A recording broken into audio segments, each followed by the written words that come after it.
Well, the business is still growing. I cannot say I'm a huge business yet, but I'm enjoying the process of growing my business. I started in March. If you And that's exactly when the lockdown for the pandemic started. So what happened is that when we got locked down and we were asked to stay at home, I saw that as an opportunity because I no longer had to commute to school. I could do all my work at home, which meant that it gave me some extra time to do other things, and it's that time that I used to start my business. So for me, it was actually an opportunity.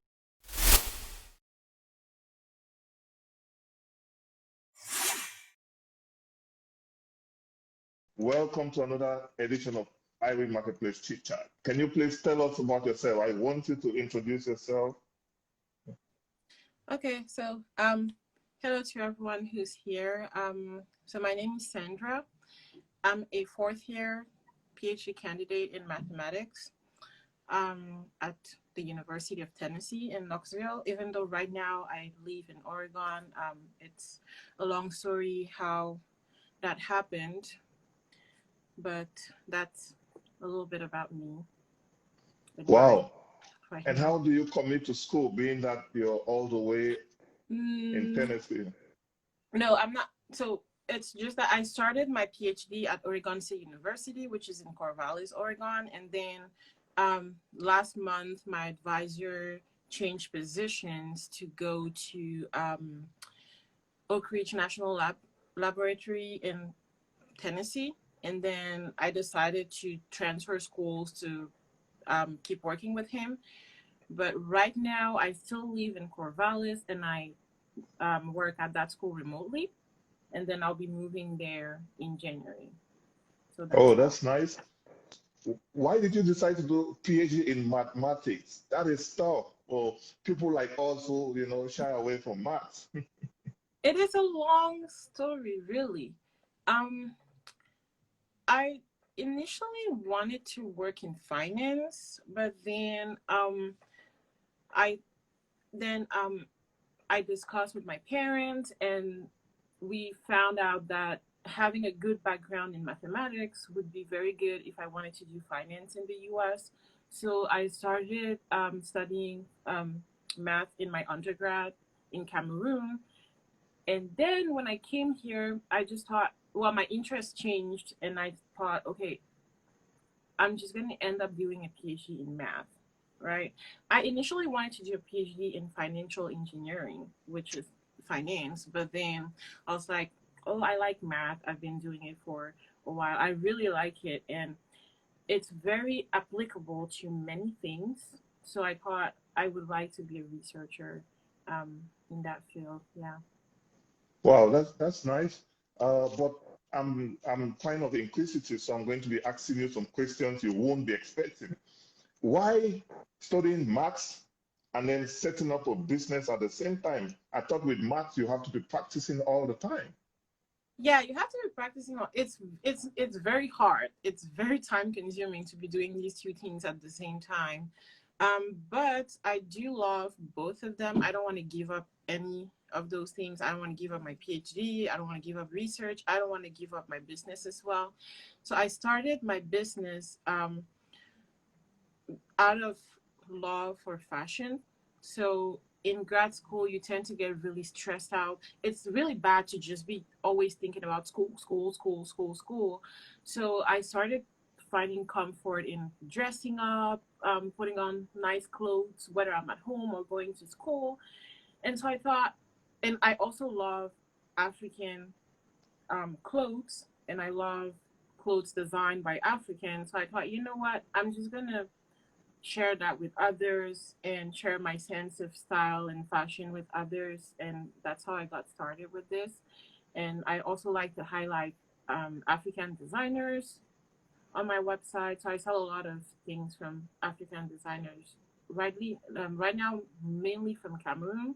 Like this dress I'm wearing, it was designed by a Cameroonian designer, and it's on sale. Wow, I really like that you're doing promoting African businesses, especially young designers back home. Mm-hmm. But They do what excellent work, you know. They do great work. They have so many beautiful things. And what I've noticed with African fashion that's on sale in the US in general is that you have all of those things from Nigeria, from Ghana. You don't really find African prints from Cameroon in their in what they're selling. Right now, for example, what I'm wearing has the Togo print and the dub print. If you're from Cameroon, you would have recognized these. And those are right? Cameroonian prints. And I don't really see them anywhere. So people have prints from Nigeria, from Ghana, from somewhere else, but they don't really have those Cameroonian prints. So I wanted to like, and I love our Cameroonian traditional prints. So I really wanted to bring that um, into this scene and just show that to people. Wow. So how have you been? How long have you been running your business, and how have you been able to grow the business? Well, the business is still growing.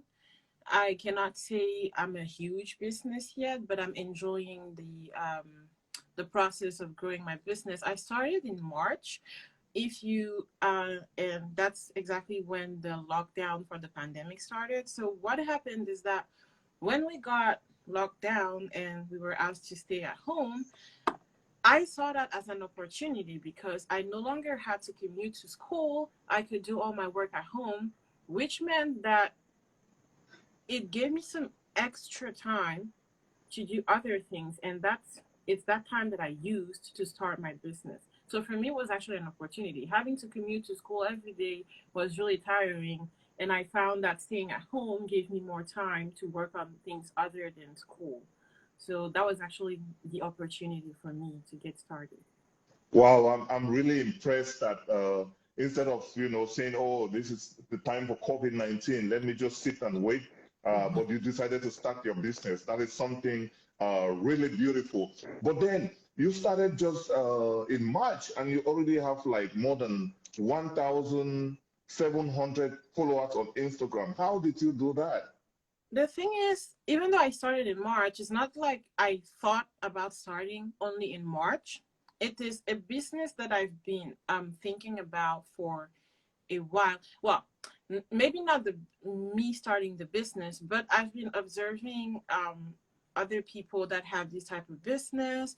I've been observing people that have online businesses and how they interact on social media for like 4 years now. So when I got started, I already studied a lot how to grow an Instagram page for a business and all those things. So I kind of just applied those things, and I didn't do it alone. I got a coach um, for business growth. So I actually got two of them. So it's important to get someone who knows about things to teach you how to do these things. It goes way faster. So they taught me a bunch of strategies that helped me grow my Instagram page and also my business and get it to where it is now. I still have a lot to learn, but um, yeah, that's how that happened. Talking about still having a lot to learn, what actually do you really want to learn at the moment? What I want to learn at the moment is really to reach more people. I would like to get my stuff, my clothes, the clothes I sell, my business, everything in front of more people. So it's really the internet is such a vast place and you have many people with different interests and it's not always easy to find people who are interested in exactly what you offer. So I would like to learn how to get myself in front of more people who are interested in what I have to offer. So, what is like the challenges, that you have really faced, and how have you, overcome it?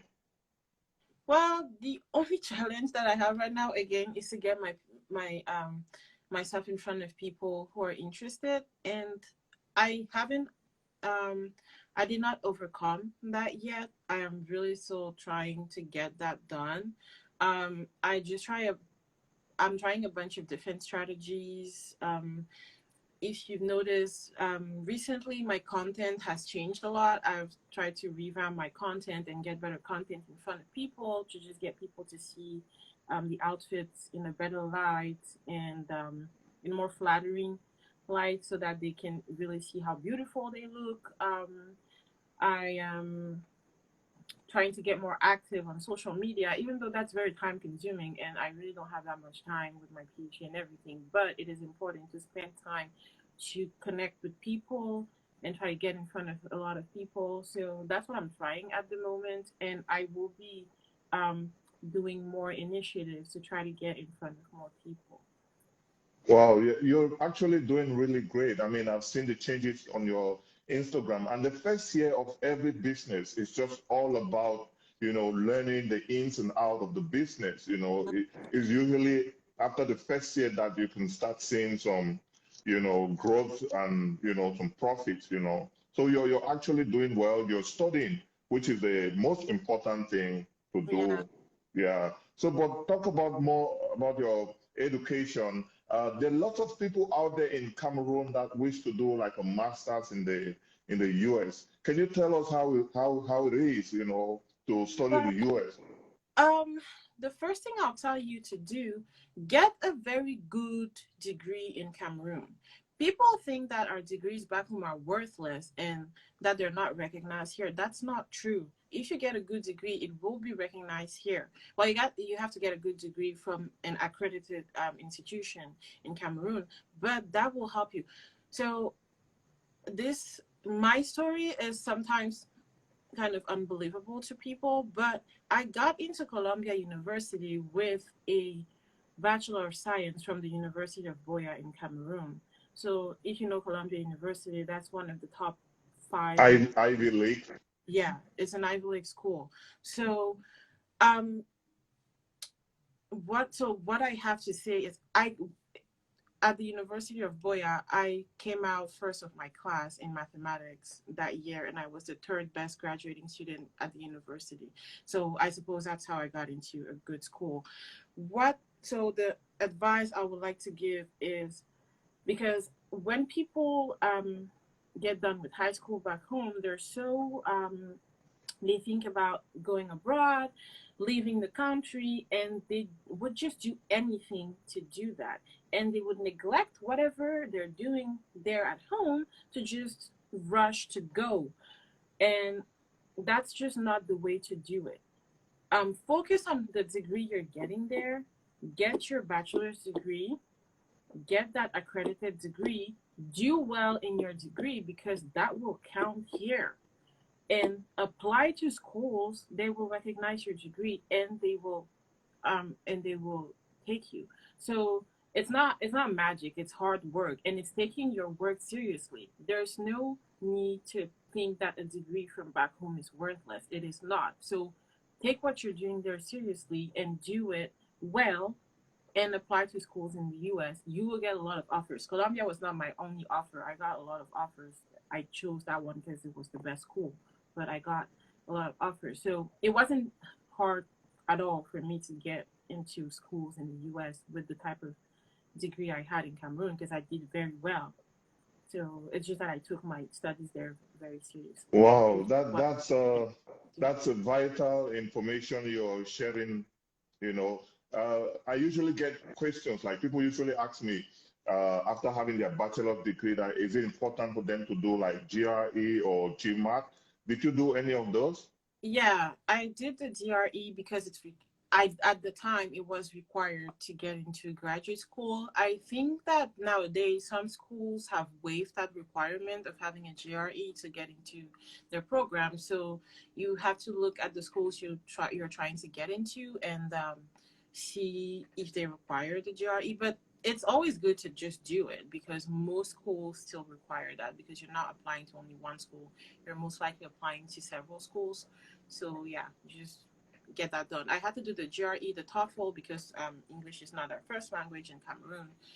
And for those exams as well, take them seriously.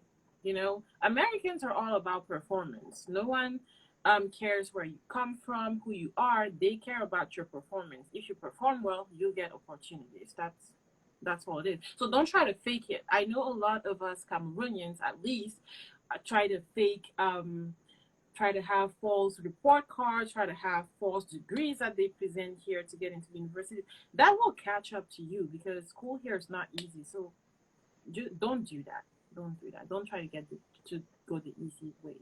So Let's let's go back to fashion. How do you explain your style, and like for somebody who wants to shop from Taj's boutique, what can you tell them about your style?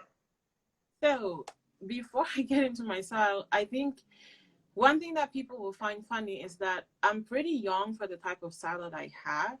I usually like classy, sophisticated, elegant stuff. I don't I'm not really into any fashion trends that people my age would usually be into, like super sexy stuff or super bling bling or that type. I'm not really into that. It's just my style. I dress like an old person, but I find it's very elegant. It's very pretty, and actually, when I dress like that, I get a lot of compliments from young people who don't think they could dress like that just because you're young. But just because you're young doesn't mean that you cannot be elegant, you cannot be sophisticated, you cannot be classy. That will look good on you too. It will look great. I mean, I don't think I look bad. I think I look great. I love how I dress, and that's just great for me. And I always get a lot of compliments about the way I dress. So how can people shop from Taj's boutique? Before we So go, that's the last question. Well, so just click on my profile there, and you'll find the link to my boutique on in my Instagram bio. So this website is tajiboutique.com. So there's no S, there's no Taji's boutique because when I was by my domain, that one was taken. I couldn't buy it. But so it's tajiboutique.com. And you can shop there. You'll find all of this house, these earrings I'm wearing, this dress I'm wearing. Well, I don't sell these head wraps yet, but that will be coming soon. And you'll find more things there, mostly things from African designers, and I'm sure you'll love them. Those designers are so talented, really. Well, thank you so much for your time, and I really appreciate all the information you've shared with us. And, I wish you all the best in everything you do, and we'll probably connect again. Thank you for having me. Thank you for the work you're doing with Iwing Marketplace. That's really a great idea. It's a way to put the work of people like us in front of more people, and I really appreciate that. So that's it's I think it's great that you're doing that as well. Thank you. Thanks for the compliment. So have a good one. And thank Thank you all for watching. Stay connected to iWeek Marketplace. Keep searching for businesses. And we are out. Bye. Bye. Bye.